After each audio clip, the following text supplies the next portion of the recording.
What illness did King George III have? A poor diagnosis is especially difficult to disprove, especially when it becomes part of a popular historical account. Began and ended each day with prayers at St. George's Chapel, Windsor, or the Chapel Royal in London. George believed that it was his duty to set an example of piety and virtue to his people. We do hereby command and require our loving subjects decently and reverently to attend the worship of God on every Lord's Day. He fervently hoped that his children would follow in his footsteps.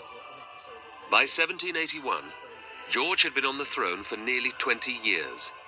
He had established himself as one of the most cultured of kings and had laid down his ideals for a Christian monarchy and a virtuous family.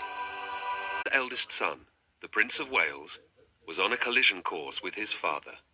George III, for his many virtues, he wasn't a bundle of fun, whereas George IV was. I mean, he was the kind of guy you would like to go out and spend the evening with. I've been fascinated by my ancestor, King George III.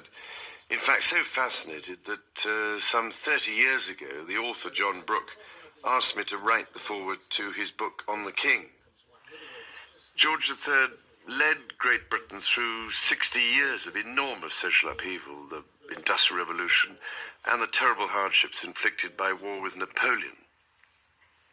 Yet, history remembers him above all as the Mad King, or the King who lost America.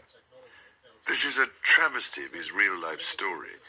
I've read the doctor's reports and the King's correspondence in the Royal Archives, and I concluded that yes, he was ill, but he was not insane. I am Brendan, and I am a 6th grader at Riverside Elementary School. What did George Washington think of King George III? What did Washington think of George III? Well, he had a strange relationship with George III, but because of course he was the subject of the king. And when George III was proclaimed king, George Washington very much participated in all the rituals that were part of that kingship. So he would go to the king's birthday parties and he would toast the king, just like every other loyal subject. And when the first complaints of the Americans against taxation happened, they were focused against Parliament, not against the king per se.